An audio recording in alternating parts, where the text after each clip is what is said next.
విద్యారంగ సమస్యలు పరిష్కరించాలని ఎస్ఎఫ్ఐ ఆధ్వర్యంలో పెద్ద మొత్తంలో ర్యాలీ నిర్వహిస్తున్నారు, ధర్నా చేస్తున్నారు.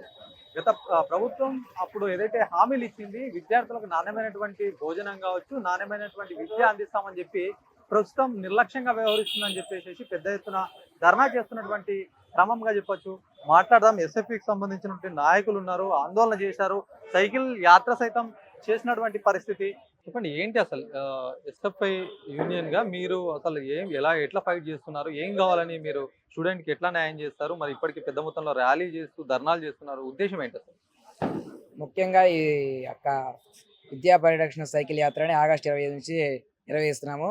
ఆగస్టు 25 నుంచి సెప్టెంబర్ 4 వరకు నిర్వహిస్తున్నాం. ఈ యాత్ర ముగింపు సందర్భంగా కలెక్టర్ గారి దగ్గరికి వచ్చి అర్జీ చేద్దాం అనుకున్నాము. మేము ఈ యాత్రలో గమనించిన ఏంటి ఈ అంశాలు ముఖ్యంగా చూసుకుంటే మన ప్రకాశం జిల్లా వెనకబడిపోయిన జిల్లాని కేంద్ర ప్రభుత్వం గుర్తించింది. అయినప్పటికీ మన పాలకులు మన విద్యారంగం పట్ల చాలా చిన్నచూపు చూస్తున్నారు. అసలు విద్యారంగాన్ని పట్టించుకోవట్లేదు. 4 ఏళ్ళు అవుతుంది మనకి ఆంధ్రప్రదేశ్ యూనివర్సిటీ ఇచ్చి, ఇప్పటికీ దాని బిల్డింగ్ పూర్తి కాలేదు. అలాగే మార్కాపురంలో ఉన్న మెడికల్ కాలేజ్ కట్టడం 70% పూర్తయినా కానీ దాన్ని ఇంకా ఆపేసి అంతే ఇప్పుడు ప్రైవేట్లకి ఇద్దామని ఆలోచన చేస్తూ ఉన్నారు. అలా చూసుకుంటా ఉంటే ఎన్నో సమస్యలు. మా దర్శిలో సొంత భవనం లేదు డిగ్రీకి, ఒంగోలు జూనియర్ కాలేజ్ కూడా అదే పరిస్థితి. 4 గదుల జూనియర్ కాలేజ్ నడుస్తుంది. చూసుకుంటా ఉంటే అనేక సమస్యలు. విద్యార్థులకి సొంత భవనాలు లేవు, హాస్టల్లో మెస్ ఛార్జీలు పెరగవు. ఎప్పుడు 4 ఏళ్ల క్రితం మెస్ ఛార్జీలు పెంచారు. ఇప్పటికీ చూసుకుంటే అదే 1600 నెలకి. మనం 3000 పెంచాలని డిమాండ్ పెట్టినాము. ఇంకో మెయిన్ విషయం, మన రైట్ టు ఎడ్యుకేషన్ కింద రాజ్యాంగంలో ఎల్కేజీ నుంచి పీజీ వరకు చదువుకునే హక్కు రాజ్యాంగం మనకిచ్చింది. కానీ ప్రభుత్వాలు ఏం చేస్తున్నాయంటే జీవో నెంబర్ 77 తీసుకొచ్చి పీజీ మీరు డబ్బులుంటే చదువుకోండి లేకపోతే లేదు అన్నట్టు వ్యవహరిస్తుంది.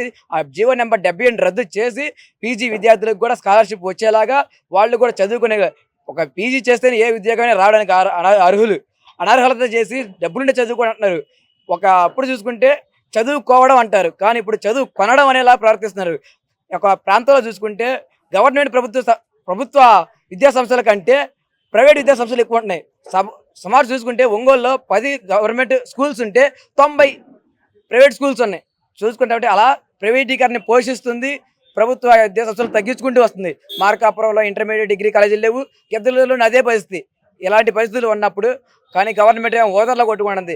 మేము మా ప్రభుత్వం వచ్చినా మాది మంచి ప్రభుత్వం, విద్యారంగంలో ఎలాంటి సమస్యలు లేవు, దేశంలోనే 10వ స్థాయికి తొందరలోనే వెళ్తుంది విద్యారంగంలో అని ఓదర్లో కొట్టుకుంటూ ఉన్నారు. అసలు విషయం ఏంటంటే మేము యాత్ర సందర్భంగా చూస్తే సొంత హాస్టళ్ళకి సొంతగా భవనాలు లేవు, అందులోనే ఉన్న హాస్టళ్ళకి ప్రహరీ గోడలు లేవు. ఆడపిల్లల హాస్టల్ మరీ భద్రత లేకుండా పోతుంది. వాష్రూమ్స్ డోర్స్ లేవు, అసలు సరైన వసతులు లేవు ముందు హాస్టల్స్లో. అలా చూసుకుంటూ పోతే అనేక సమస్యలు. ఆ సమస్యలు అనేది ఇప్పుడు కలెక్టర్ గారికి విన్నవించుకుంటాము. కలెక్టర్ గారు కూడా ఈ సమస్యలు తీర్చలేని పక్షంలో ఇంకా ఈ ఉద్యమాన్ని ఉధృతం చేయడానికి ప్రయత్నం చేస్తాము. ఏంటి ఇప్పుడు మీరు మొత్తం సైకిల్ యాత్ర చేశారు, దాదాపుగా 5-6 రోజులు చేశారు, 500 కిలోమీటర్లు. మీరు ఏం గమనించారు? మొత్తానికి మీరు మొత్తం తిరుగుతూ ఉన్నారు, విద్యార్థులకు ఎక్కడ పెద్ద మొత్తంలో సమస్యలు ఎదుర్కొంటున్నారని ఏమన్నా ఫైండ్ అవుట్ చేశారా? ఫైండ్ అవుట్ చేసాము. ఆ సమస్యలు ఏంటంటే ప్రాథమిక విద్య ఇంపార్టెంట్ అని విద్య. ప్రాథమిక విద్యను ఇప్పుడు తీసుకొచ్చిన NEP 2020 నూతన విద్యా విధానం కింద గవర్నమెంట్ స్కూల్స్ని, ఎలిమెంటరీ స్కూల్స్ని ముఖ్యంగా 1-2 తరగతులను తీసుకెళ్ళి అంగన్వాడీలో కలపడం, 3-4-5 తరగతులను తీసుకెళ్ళి హై స్కూల్లో కలపడం. 3-4-5 తరగతి పిల్లవాడు హై స్కూల్కి ఎలా వెళ్ళగలడు? గవర్నమెంట్ రూల్ ప్రకారం ఇక్కడైతే ప్రజల ప్రతి మీదుగా ఇస్తున్నారేమో కానీ 2 స్కూల్స్, అదే ప్రైవేట్గా ఒక గ్రామీణ ప్రాంతానికి వెళ్తే 5 కిలోమీటర్ల డిస్టెన్స్లో ఇంకో హై స్కూల్ ఉండదు. అలాంటి చోటకి ఈ 3వ తరగతి పిల్లవాడు అక్కడ దాకా వెళ్ళి చదువుకోగలడా?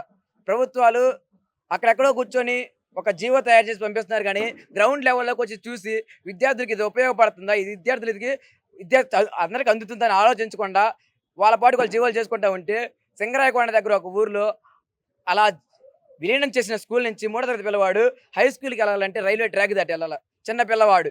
ఆ ఈ సంవత్సరం హెచ్ఎంపాడులో 10 స్కూల్స్ అలాగే మోతేశారు. 10 స్కూల్స్లో చూసుకుంటే ఒక స్కూల్ ఏమో వాగు దాటి వేరు దాటి అవతలకి వెళ్ళి చదువుకొని రావాలి 3వ తరగతి పిల్లవాడు. ముఖ్యంగా ఆ ప్రాంతాల్లో, వెనకబడిపోయిన ప్రాంతాల్లో పేరెంట్స్ వలస వెళ్ళిపోయి పిల్లల్ని వాళ్ళ అమ్మమ్మ దగ్గర, నాయనమ్మ దగ్గర వదిలిపెడితే వాళ్ళు చదివిస్తూ ఉంటారు. అలాంటి వాళ్ళని కూడా వీళ్ళు ఏం చేస్తున్నారంటే ఈ జీవోలు తీసుకొచ్చి అలాంటి వాళ్ళని విద్య దూరం చేస్తూ ఉన్నారు. అలా మేము చాలా విషయాలు గమనించాం. హాస్టల్లో వసతులు బాగాలేవు. మిగతా చోట్ల మార్కాపురం హైలైట్, మన జిల్లాలోనే హైయెస్ట్ స్ట్రెంత్ ఉన్న స్కూల్స్లో Markapuram government schools. Girls high స్కూల్లో 1500 మంది, బాయ్స్ హై స్కూల్లో 1300 మంది విద్యార్థులు ఉన్నారు. అలాంటి చోట ఒక సంవత్సరానికి 500-600 మంది 10th క్లాస్ చదివి అయిపోతుంది. వాళ్ళు చదువుకోవడానికి ప్రభుత్వ ఇంటర్ కాలేజ్ లేదు, ప్రభుత్వ డిగ్రీ కాలేజ్ లేదు, ఉన్న ఎయిడెడ్ కాలేజీలు కూడా తీసేశారు. ఇప్పుడు వాళ్ళు ఎటు చదువుకోవాలా? అనేక మంది ఆడపిల్లలు ఎక్కువ దూరం పోయి చదువుకోలేక, పోతే గుంటూరు, నసరాపేట, ఒంగోలు రావాలా, అంత దూరం పేరెంట్స్ పంపించలేక అనేక మంది విద్యకు దూరం అవుతూ ఉన్నారు. 5 దూరం కాకుండా ఉండాలంటే మార్కాపురంలో కూడా, ఇద్దరులో కూడా అదే పరిస్థితి. సేమ్ ఆ ప్లేసుల్లో ప్రభుత్వ కాలేజీలు, ప్రభుత్వ డిగ్రీ కాలేజీలు ఏర్పాటు చేయాలని మేము కోరుకుంటున్నాము. అలాగే కలెక్టర్ని కలుస్తాము, కలిసి ఈ విషయాలన్నీ తెలియజేస్తాము. చెప్పండి, ఎట్లా ఎట్లా ముందుకెళ్తారు? మొత్తం పెద్ద మొత్తంలో అయితే చేస్తున్నారు ఈ ర్యాలీ. ఇట్లా ప్రభుత్వం మీ విషయాల్ని సానుకూలంగా స్పందించకపోతే మీ నిర్ణయం ఎట్లా ఉంటుంది? ఇంకా ఉద్యమాలు ముందు ముందు ఎక్కువ చేసే అవకాశం ఉంది. చూడొచ్చు, ఇది మొత్తానికి ప్రకాశం జిల్లా వెనుకబడిన జిల్లాగా చెప్తున్నారు. ఎందుకంటే చాలా విద్యాపరంగా చాలా డెవలప్ కావాల్సింది. ఎక్కడ విద్యార్థులకు సరైన విద్య అందడం లేదు. హాస్టల్స్ కావచ్చు, భవనాలు చాలా నిర్వీర్యంగా మారినటువంటి పరిస్థితిగా చెప్తున్నారు. ముఖ్యంగా ఒక యూనివర్సిటీ లేదు, ఇంజనీరింగ్ కాలేజీ లేక మొత్తం విద్య దూరం అవుతున్నారు విద్యార్థులని వాళ్ళ ఆవేదన సైతం వ్యక్తం చేస్తున్నారు. ఏదేమైనప్పటికీ ప్రభుత్వం చెరుపు చూపాలని చెప్పేసి కోరుతున్నటువంటి పరిస్థితి. కెమెరా పర్సన్ సందీప్తో శ్రీనివాస్, అభినవ్ భారత్, ఒంగోలు నుంచి.